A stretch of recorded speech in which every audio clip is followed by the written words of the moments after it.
Now, before the film, I mentioned the lawsuit that had delayed release of Conflict for 2 years.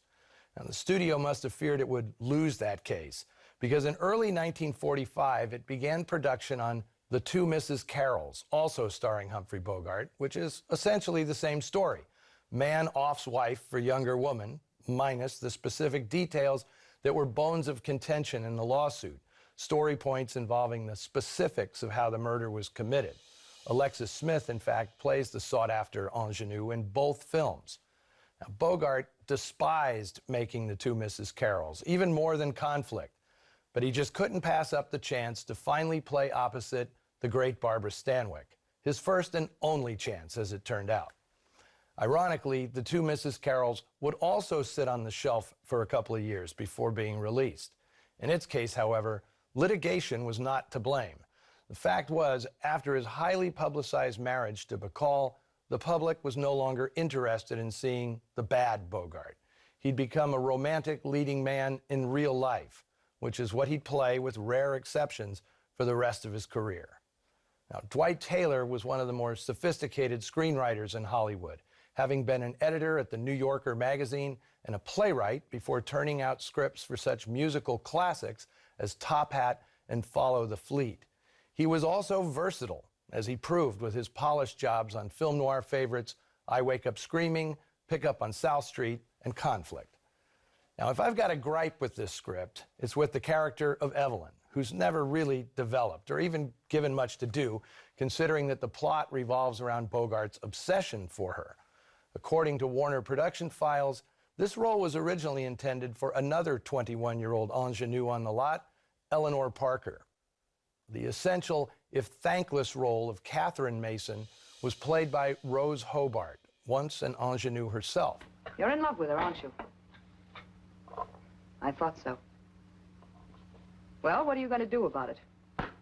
A classically trained stage actress from her teenage years, Hobart made a name for herself acting opposite Joseph Schildkraut and Eva Le Gallienne in the stage version of Molnar's Le Lion, a role she recreated in the 1930 film version, her movie debut. Now, although she had her most prestigious role opposite Frederick March in the 1931 Dr. Jekyll and Mr. Hyde, Hobart made a bigger name for herself, at least within the industry, for her crusade to improve working conditions for actors. Outraged by the extreme hours and conditions under which actors worked in the early 30s, Hobart became one of the founders of the Screen Actors Guild, helping put an end to exploitive studio practices. Now, the studio bosses didn't forget. Even though she was not a communist, Hobart was blacklisted for refusing to cooperate with HUAC investigators. She never made another feature film after 1949. Now, if it seems like every week I'm mentioning yet another artist who was blacklisted during the height of the film noir era, believe me, I don't have to reach to find them. Most of the films we show had at least one above-the-line talent whose career was derailed or shunted into the shadows by the witch hunt. The distrust and the betrayals that resulted played a significant part in the dread and paranoia that was part and parcel of the film noir era. So let's continue the conversation about all aspects of noir over on our Facebook page and Twitter feed. And if you're that technically adept, I suggest doing a little web search for Rose Hobart and Joseph Cornell. You will find an experimental film from 1936 in which the avant-garde New York artist, Cornell was noted for his assemblages of found material, well, he edited one of Hobart's films, East of Borneo, to exclude everything but the actress. He admitted to having developed something of an obsession with her. Cornell scored it with a couple of records scavenged from a junk store and screened the 18-minute film at silent film speed, projected through blue glass. The film is called simply Rose Hobart. Could this have been the first celebrity tribute music video? And a last note for today. Composer Friedrich Hollander, who composed the score for Conflict, was another early colleague of Kurt Bernhardt's in Berlin, whose career had barely started before he was joining the exodus of talent out of Nazi-controlled Germany. Now, although he composed more than 100 film scores, Hollander's lasting fame may be as a songwriter.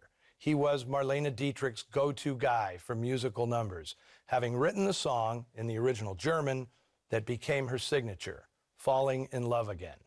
Credit to Sammy Lerner for the English translation. Now, next week on Noir Alley, more marital woes. Dick Powell is the one suffering matrimonial ennui in Pitfall. And his means of escape isn't murder, it's Lisbeth Scott. Maybe Sidney Greenstreet was right. Love and its frustration are the root of all evil, or at least the root of all film noir.